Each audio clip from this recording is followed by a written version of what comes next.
This is just a single leg glute bridge. This is an extremely straightforward, simple exercise for the glutes, but it's something that people will get a few things off a little bit when they do it. So what we're looking for is to make the movement about the glutes. It's what's called a glute bridge.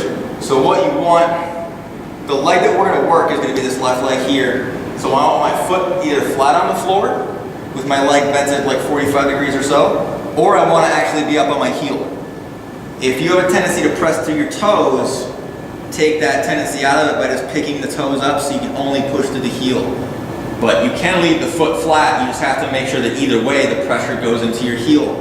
This leg, because we don't want this leg to contribute, we can do a couple of things with it. We can extend it straight out so that it's not on the floor, but it's extended out in front of us. This will actually make the movement a little tougher than some of the other variations, but it works.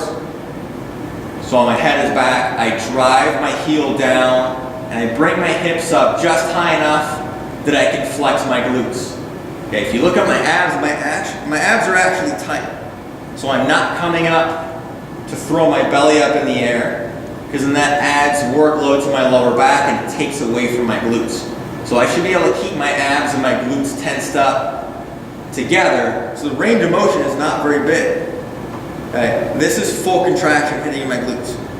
Okay, so I can do it that way. I can draw the knee in real tight, and I would actually just use my hands to pull it in this way. The value in this is if you have a tendency to cheat by kicking off of this free leg, pulling it in this way will make it a lot harder to cheat. It also makes it a lot harder to get so high that you're going to use your lower back. So if you find that you're doing glute bridges and you feel too much in your lower back, this is probably the best option to go with, is this one right here. And the third option will be to just lay the ankle straight up over top of the opposite thigh. This basically requires the least amount of effort on what you're doing with this free leg. So it allows you just to go after the working leg, and that's it. If you wanted to add weight to the movement, this is probably your best bet. You know, a dumbbell placed right across the hip that you're working works really well.